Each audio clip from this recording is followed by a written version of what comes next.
Now, a man described as a Central Region's most wanted criminal. Kumaliza hivyo, jamaa akanikaribia. Akanihuzisha kitu hapa. Kunihuzisha kitu, sasa yeye amenishika akaniambia ingia kwa gari. Sikung'ang'ana. Na sasa hao wakora ambao waliua jivu yetu wametuitia kazi. Na kazi tutaifanya. Elias Karithi was killed on Thursday night, bringing to an end a long search. On the evening of July 26, 2018, Chief Peter Kamdi walked into his maize plantation at his home in Kamakwa. Minutes later, gunfire shattered the silence. Armed men opened fire, riddling him with bullets before speeding away on a motorcycle. 6 days later, Interior Cabinet Secretary Fred Matiang'i stood before mourners and delivered a message. The people who killed our chief have given us an assignment. We must find them. This wasn't politics or a campaign promise. It was a declaration of war. Earlier that day, Chief Kamdi had met security officials to discuss the growing wave of armed robberies terrorizing Nyeri County. Now, he had become one of their victims. Later, police flooded Nyeri with detectives mounting roadblocks and launching raids.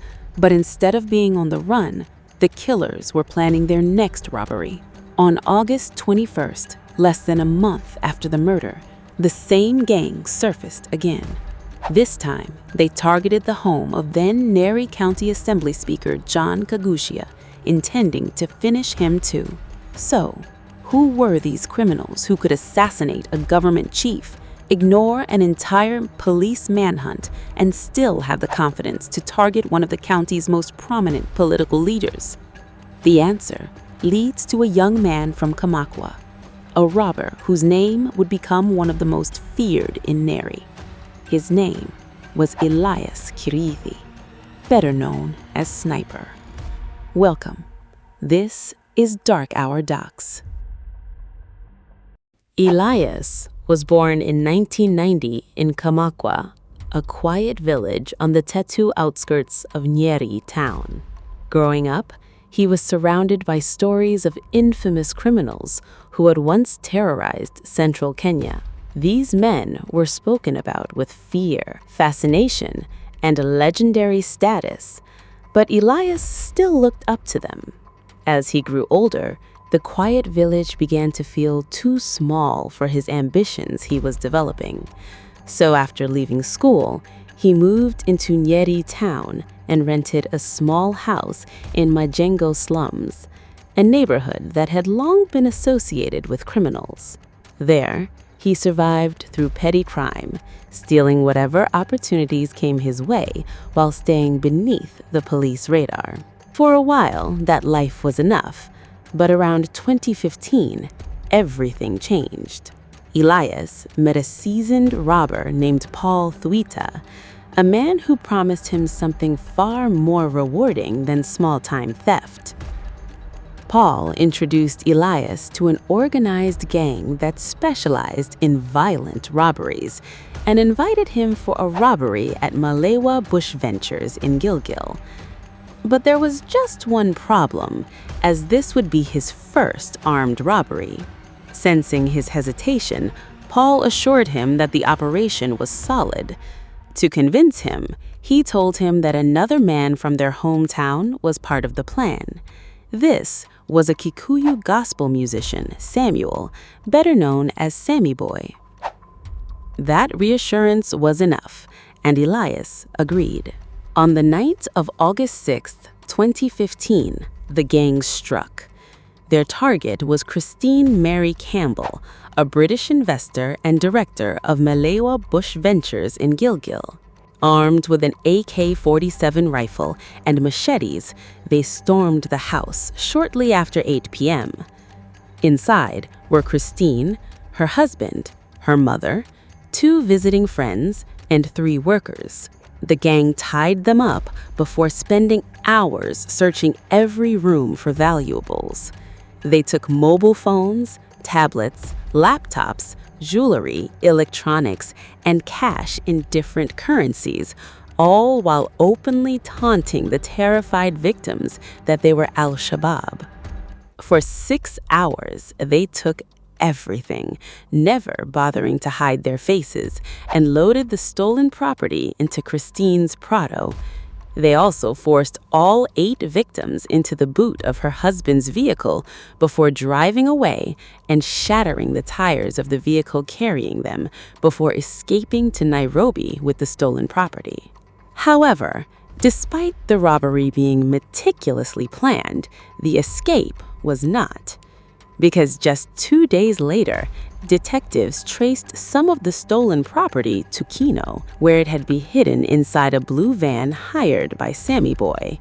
His arrest would lead investigators to the rest of the gang, including Elias, and before long, they were all standing before a court in Naivasha. Here, bond was set at 1.2 million shillings, money that he could not afford. So Elias remained in Naivasha remand prison for nearly 2 years, awaiting for his relatives to raise the money. Those 2 years in remand introduced him to hardened criminals who had spent years perfecting their craft.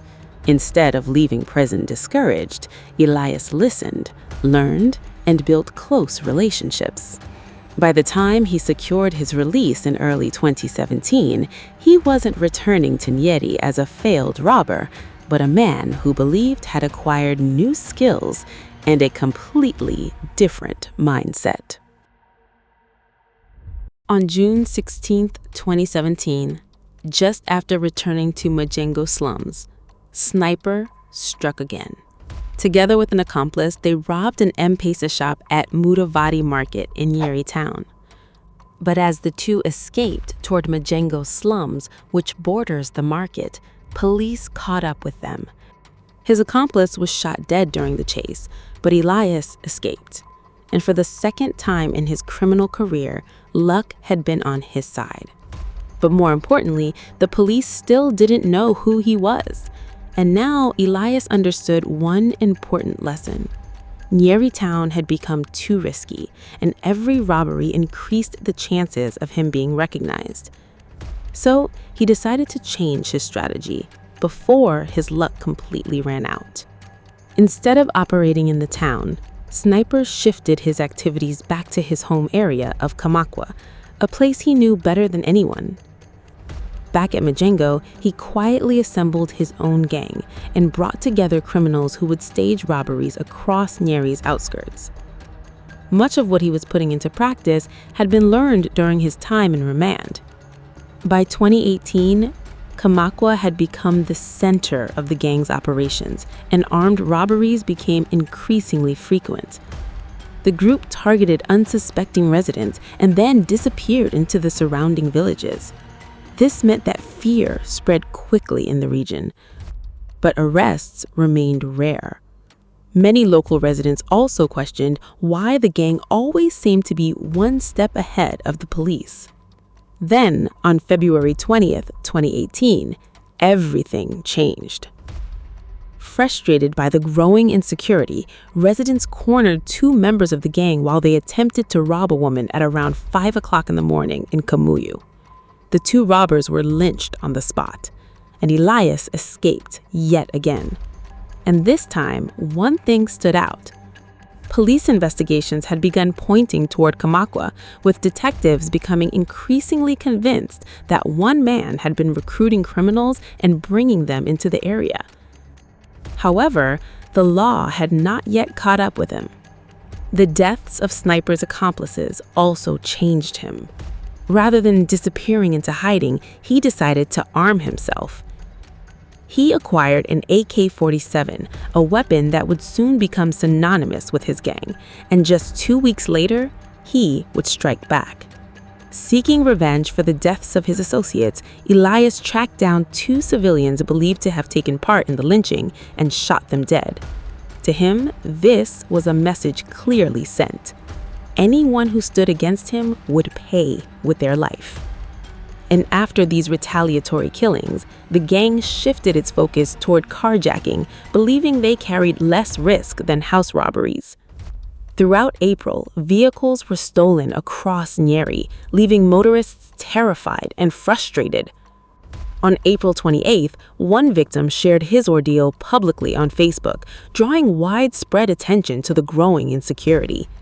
He describes how armed men had carjacked him while dropping off a friend in Kamuyu, held them hostage for nearly 3 hours, robbed them of their valuables, and assaulted one of the women who was with them.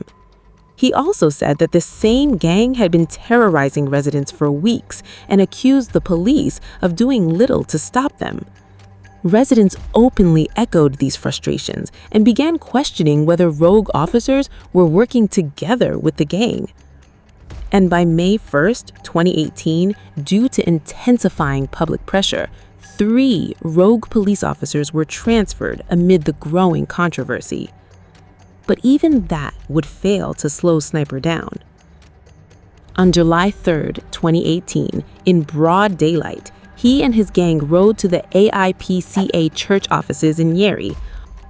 Armed with an AK-47 rifle, they stole 1 million shillings worth of Sunday offerings, one of the boldest robberies ever witnessed in the county. Having escaped with such a huge amount of money, Elias became even more confident.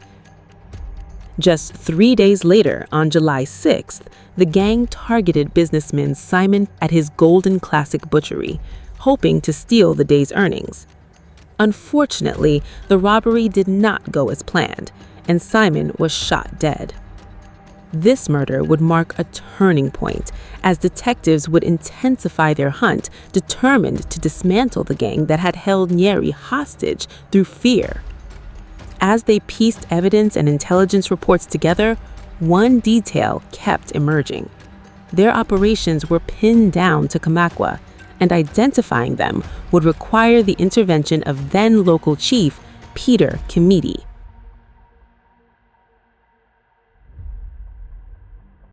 At this point, detectives had been chasing a gang that always seemed to disappear before they arrived for months.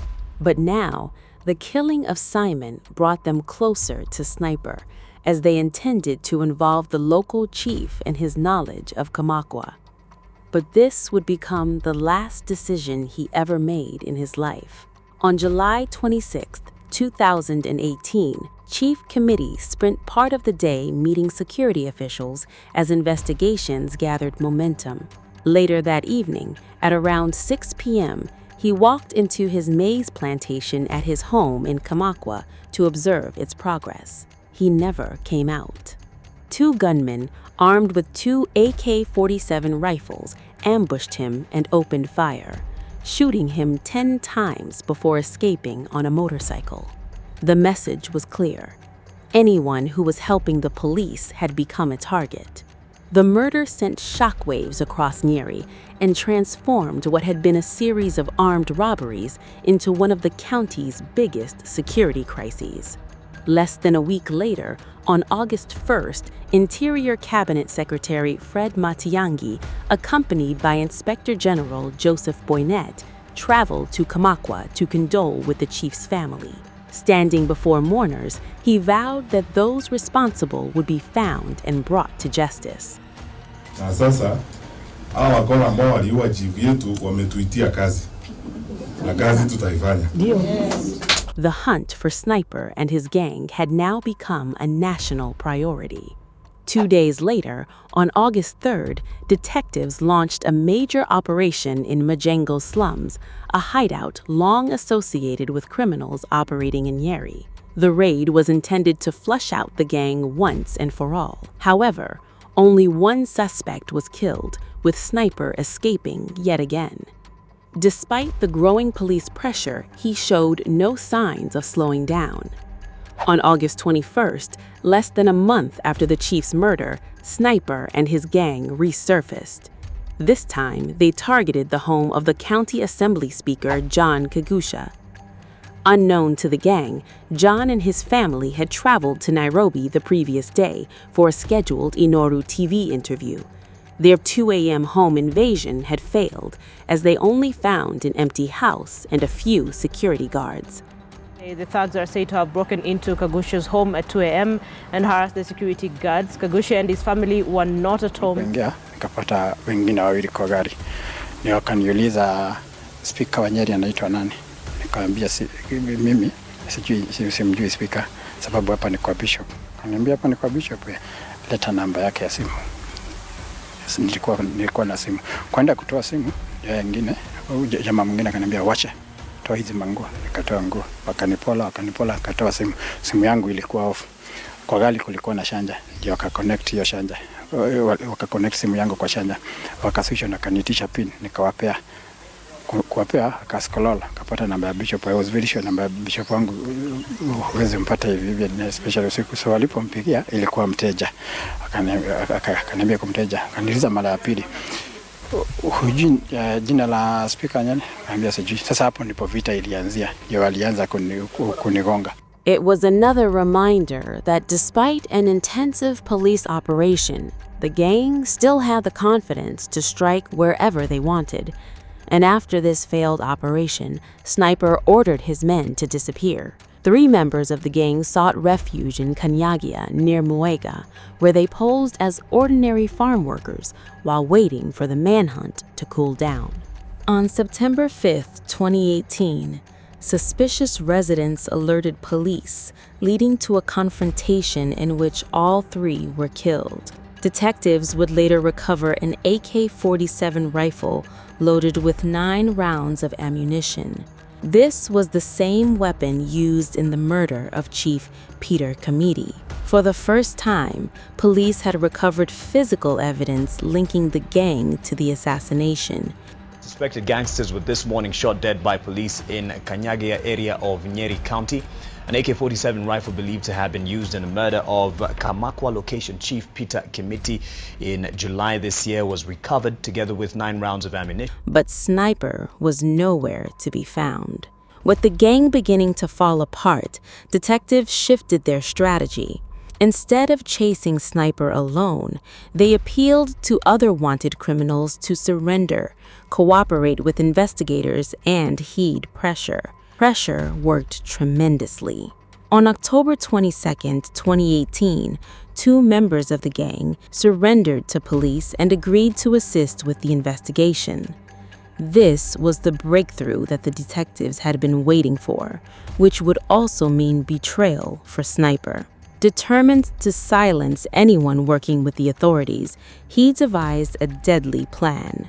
Men posing as police officers would collect Mrefu from his shop under the pretext that they needed his assistance in an investigation. Instead, they strangled him, stuffed his body into a sack, and dumped it in Karia Dam. His body would later be discovered on November 30th, 2018, leaving his wife scarred and devastated. She could not understand how a man she had been told was taken away by police officers had ended up dead inside a dam.